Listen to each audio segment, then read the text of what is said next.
Good morning, beautiful people in my phone.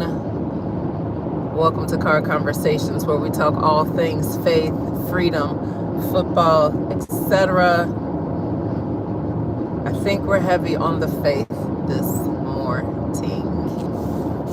I can't see you. I hope you can see me. I hope you can hear me. I hope you can hear me this morning. Y'all see how bright the sun is? And I'm driving directly east. So it's right here. It's right here this morning. But it's a beautiful day. And after all of the rain that we had yesterday, really starting Friday, after the rain, we know that after the rain, the sun will shine again. We know that. We know that. We know that. We know that. And today is evidence of that. I was listening to a song as I was getting ready this morning, and it's a very old song. It's from the 80s. It's gospel, and the name of it is called Sovereign. Some of you who are a little more seasoned like I may know the song by Daryl Coley, Sovereign. And I remember, first of all, it struck me in a different way this morning, and I've been listening to that song since the 80s. And I remember being probably middle school age, when the song was out, and not fully understanding or grasping, even though I knew the definition of sovereign and what that means, but not understanding the magnitude of it because I hadn't lived, much life at that particular point. And so as I was listening to it this morning, my shuffle on my Apple morning worship playlist, it just happened to come on. I knew, and God knew, that I needed a reminder of who He is, was, and always will be, and that is our sovereign God. So the words to the song say that God can do whatever He wants to do, when He wants to, how He wants to, because He's sovereign. God is God. And then it goes on to say, who am I to question? Who am I to question? And I think about stories in the Bible, particularly the Old Testament, where we have people like Joseph, we have people like, who was thrown into the pit, his family discarded him and had to go to prison, made it from the prison to the palace, from the pit to the prison to the palace. That's Joseph's story. We have Job, who the enemy came to God because he has to. The enemy has to ask for permission to approach God's beloved. I see someone in the chat. I can't see what it says, but I just want to say good morning, and I hope you can hear me. So the enemy approached God and asked for permission, and God allowed, because He will allow. He allowed the enemy to sift him like wheat. So here's my point. He's sovereign. He can do whatever He wants to do, when He wants to do it, how He wants to do it. We don't understand. We can't even fathom with our finite minds as to why He allows certain things to happen. But what we do know is that He is God, and He will always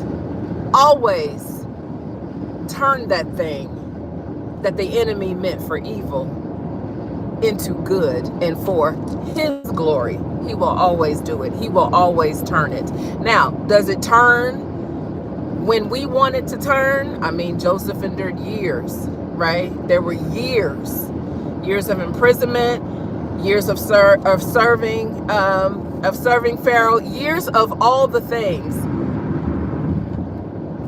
There was a waiting period, right? there was a waiting period. Job lost, oh my goodness, I mean, right? He lost his family, his livestock, his house, his children, there was a waiting period, okay? Because God moves when he wants to move. And so is there that time period where we're wrestling, where we're questioning, what's the purpose in this? Why would God allow this? When is he going to turn it for his good, my good, and his glory? We got to hold on in those moments. We have to hold on during those times. We have to endure the wait, and we have to wait well during those periods of time, because trust and believe, though, he will turn it. He will completely turn it. He will completely turn it. Ask me how I know. Ask me how I know. When things don't go the way that we think they should go, the way that we have cried out our hearts to the Lord for them to go, when our prayers are not answered in the way in which we desire for them to be answered, we still must trust and believe that he will work all things together for our good and his glory according to his purposes. And he does every single time. So that's what was on my heart this morning as I'm listening to this song, Sovereign. It has such profound meaning to me at this age and stage of my life. I loved it then, I understand it, and I can appreciate it greater. And I just want to encourage all of you out there who may be wrestling with, because there is so much that is happening in our world. There's so much that could be happening in your life personally. There is so much going on that doesn't make sense to our finite minds, doesn't make sense even just in the natural, doesn't make sense. But we know the one who can and will make sense of all of it. Eventually, in his timing, for his purposes, he's in charge. He is in charge. And so I just want to encourage us to be, to hold on to that, to hold on to God's never changingness, his immutability. He cannot change. He is the same yesterday, today, and forever. And because of that immutable characteristic of God and the faithfulness that he has proven himself to be over and over and over and over, in spite of our rebellion, in spite of our unfaithfulness, in spite of our human nature, the God of the universe, the creator, the sovereign God, the one true God, loves you, loves me, is obsessed with you, is obsessed with me unconditionally, and is still faithful to us. That's what we have to hold on to. When things don't make sense in the natural, that's what we have to hold on to. That nothing catches God by surprise. Nothing catches him off guard. Nothing is just like, oh my goodness, did that really just happen? Not to God. He saw it. He knew it. He's already gone before it, before us, to even work that thing out. So I want to encourage you, whatever you're going through, whatever you're dealing with today, whatever you're processing, whatever you're grappling with today regarding the state of your life or the world, or things that have transpired that are very heavy, very heavy. Just know that God is he's in control. He's in charge. He is in control. All right, somebody on here saying preach. That's the only thing I can see because it's in big caps. And you said Madam Carr, so bonjour. I don't know who it is. But bonjour, bonjour, bonjour. All right, so we have the natty is set. The natty is set for Miami, in Miami. Carson Beck. All y'all Georgia folks, how are y'all feeling about Carson Beck? How are the UGA fans feeling about Carson Beck going to the natty, leading his team to the natty like he did in that last drive against Ole Miss? I don't, I'm not a here nor there regarding Carson Beck. I see a comment, but I can't read. Is that Rush? Bonjour, Rush. Bonjour, Rush. Ça va? Ça va bien aujourd'hui? Je suis très bien aujourd'hui. Let's see. How do you feel about Carson Beck going to the natty, Rush? Because I believe you're a UGA fan. How do you feel about Carson Beck going to the natty? I personally wanted to see Trinidad Chambliss win that game against Miami, and what a game that was. That was an outstanding game all the way to the end. Yes, they could have called PI for that last pass, but at the end of the game, they're gonna let y'all hand fight. They're gonna let all the things happen, and just see who wants it more. And so I can see why they did not call that as PI. But my heart broke for him. Miami has a team. Miami has some dogs on that team. They play with a level of grit and intensity that my team has been missing for several years now. But I like the heart of Miami. Why is it telling me to go that way? I'm going to go this way. And I hope I don't regret it.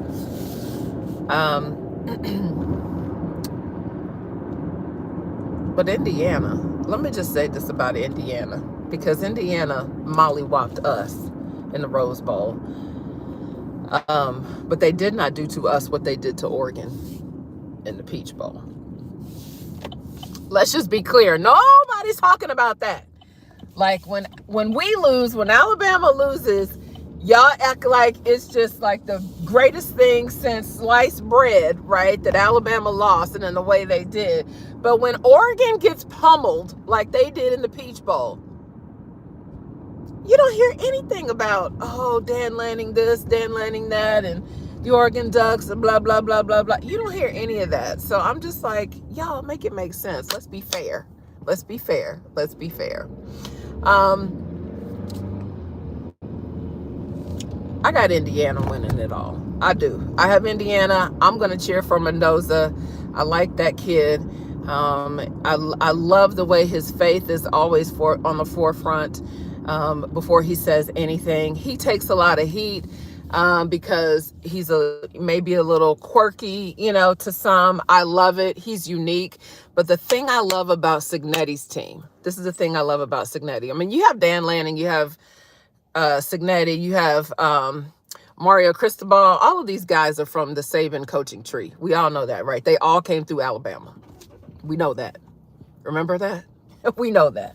So they have been coached well.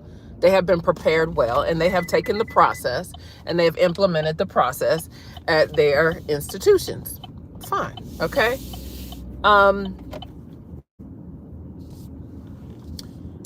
But I like the fact that Indiana has done, Coach Kirk Cignetti has done in 2 years with that team that is not composed of 4 and 5 stars. These are just guys who just want to go out and play. These are guys who are not focused on themselves and trying to get whatever shine they can get and make the most money and this, that, and the third. They're just guys who have a heart for one another, who play well as a team, and who want to go out and win. They're very disciplined. And I think it's going to come down to that. I mean, they're smart. They're smart players also. But I think that it will come down to their discipline versus Miami's lack of discipline sometimes out there on the field. And that's going to be the difference, I think, in the game. Aside from the fact that I think that, I mean, Indiana they play smart football. They really just play very smart football. So, okay, I'm watching you to direct my traffic right now in the parking lot. Oh, you sending me left. I wanted to go right. Okay, thank you. Appreciate you, bro. Appreciate you. Thank you. Um, I think it's going to be Indiana. I think Indiana is going to take it all, and the way that Indiana travels, the game is in Miami, but the way Indiana travels, I think that's just going to be a beautiful sight to see. It's going to be a good game, but I'm just hoping that Indiana that the Indiana takes it all. Indiana wins in Indiana. Let's see, who is this? I'm just looking at the chat. Travelpreneur, what's up? What's good? How you doing? Who's gonna win the Natty? Okay, I can't see who else that is, but anyway, that's all I have today. That's my prediction on the Natty. We have wild card playoff games today. Enjoy some football today. Enjoy some football, but more than anything, enjoy your loved ones, because tomorrow is not promised to any of us. Live every day to the fullest. I always say, stay winning and stay free, because it's the freedom in which Christ died for us that we should live every single day in that freedom to the fullest. So y'all have an amazing Sunday. Stay winning and stay free.